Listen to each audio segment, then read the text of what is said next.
For a moment, imagine what it feels like to be Jesus.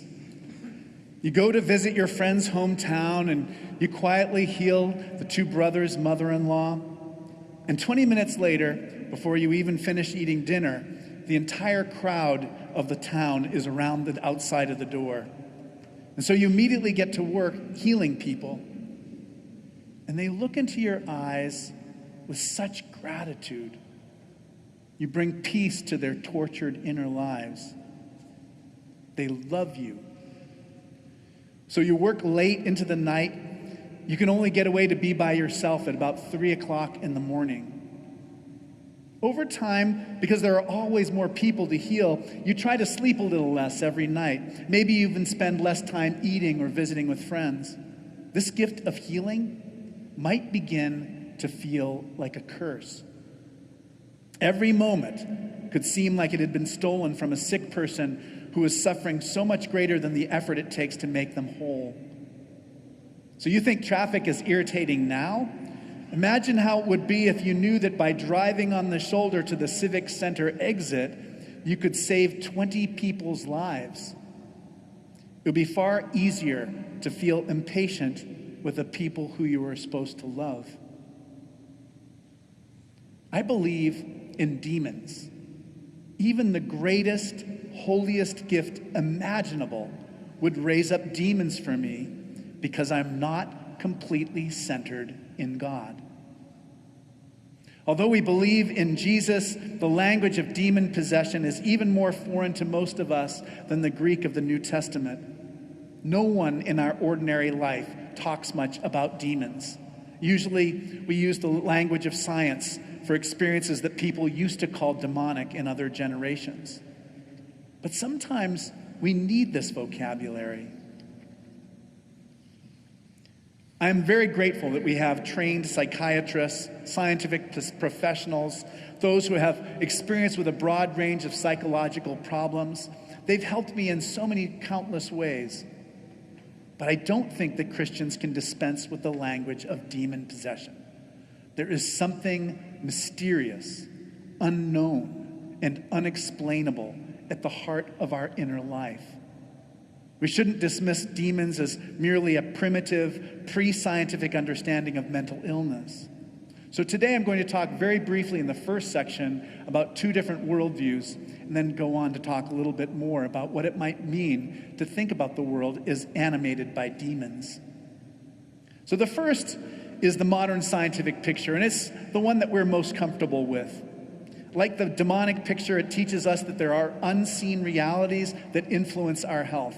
It refers to bacteria, brain chemistry, the glandular system, and genetics to explain disease. Like Jesus, it teaches that our suffering is not the result of sin, but a scientific view also does not have much room for grace, for unexpected help from God. In the past, the scientific worldview has not carefully studied the effects of our spiritual state on our physical well-being. If viruses or misfiring neurons cause bad health, it doesn't make much sense to examine whether a person has given themselves over to despair or hopelessness. The old scientific picture also made such a strong distinction between the physical world and the mental world. As a result, it had a hard time understanding the health effect of our inner life. The modern world, the modern picture, also implies an idea of what it means to be normal. It presumes that illness only afflicts a small number of us at any time, and the rest of us are so-called normal. According to this understanding, there's no such thing as sin, which afflicts everyone. There's only the dividing line between the healthy majority and the tiny minority of people whom the doctors are trying to fix. This picture also has a pretty hard time with evil. Modern thinkers understand the way that out of self-interest people harm others, but real evil makes no sense in this system at all. Now, some of you might remember I preached on the anniversary of John Lennon's song, Imagine. Do you remember that when I did that? I sang a little, imagine there's no heaven, it's easy if you can, no hell below us, no heaven above us, only sky. Imagine all the people living for the day, you remember that? Or perhaps you've been in an argument with someone who tells you that they can't believe in religion because it causes so many wars. Those two kind of worldviews, those two kind of statements, they sum up a picture of life that is surprised by politics, conflict, and war. One thing I appreciate about the demonic picture is that it reminds us that we cannot even be at peace with ourselves. So as I said earlier, in medical emergencies for eating disorders, addictions, mental illness, I depend on experts who rely on the scientific method. But at the same time, I've already begun to allude to some of the problems with looking at the world only in this way. I often have thought about someday writing a book called I'm Not Okay, You're Not Okay. It would be about just like how we're just tangled up in sin and misunderstanding. There's one advantage of the demonic picture. In it, there's no such thing as a normal person. Demons afflict all people, but at varying levels of intensity and at different times in our lives. This view also holds that often we cannot understand why we experience healing. It helps us to accept that feeling of freedom and of relief that comes from beyond us, that comes from God. So the first part of that sermon talks about the possibility that you too might believe in the demonic in some way. Not so much in extreme situations when you should be consulting a psychiatrist, but in more ordinary moments as you try to make sense of the world. The second part of the sermon is going to help you to recognize demons. For me, the demonic distorts or destroys the image of God in you or in another person. These are the voices that tell us to perceive ourselves or others as something less than God's children.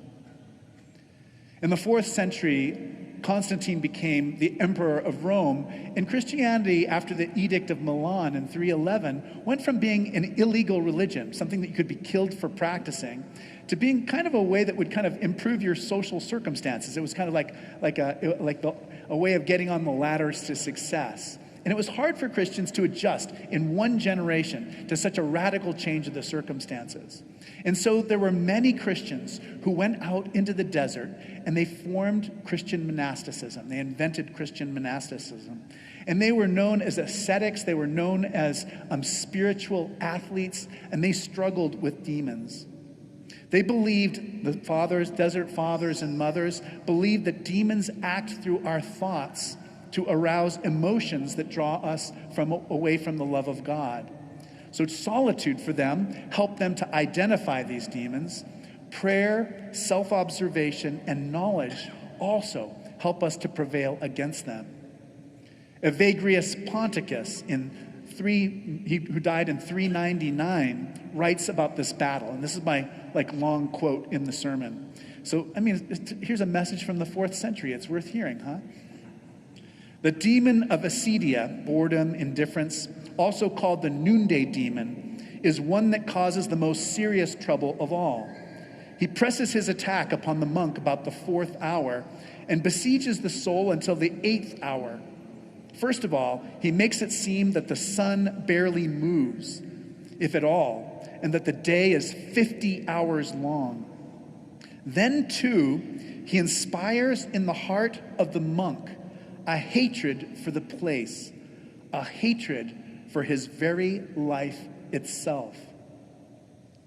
In the movie The Greatest Game Ever Played, ghostly figures from the golfer's troubled childhood stand on the other edge of the putting green. We've all had something like that in our life, haven't we? Our demons are like this. They say, you can't do this, or you deserve what is happening to you, or that teacher was right. You'll never amount to anything. Or there's not much use in trying to be any different. Or she should be the one who apologizes to you. To draw us away from God, a demon could say something as simple as, I'm right. We fight these demons in the way that Jesus does, by relying on prayer and by silencing these voices through acts of love.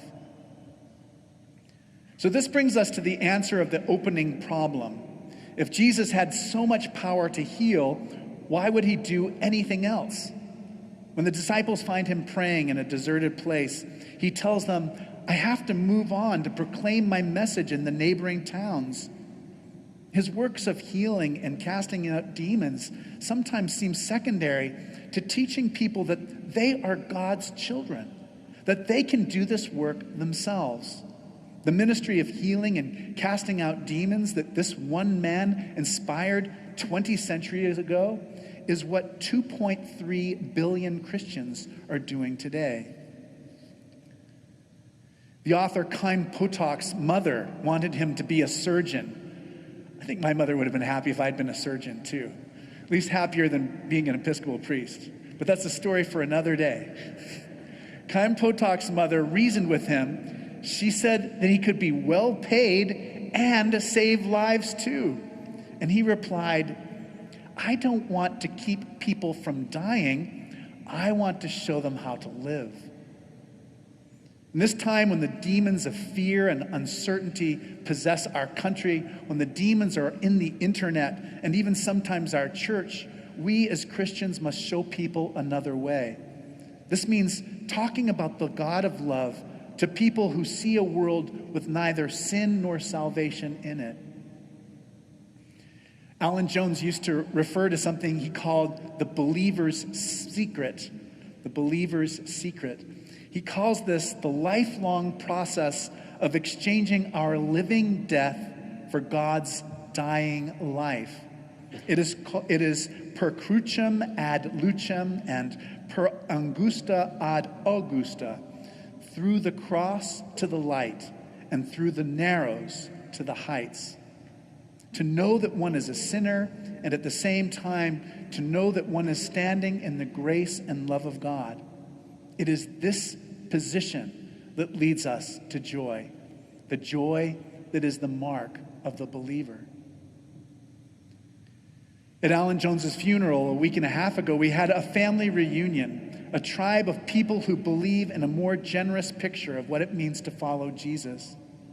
We are this family, and the world needs us. We have a consciousness of sin and a kind of joy and an appreciation of beauty and a confidence in God's love that means that we do not need to always be setting everybody else straight. Pray for each of us, your brothers and sisters and siblings here and online and around the world, as we use these gifts to cast out demons, to bring healing to the world.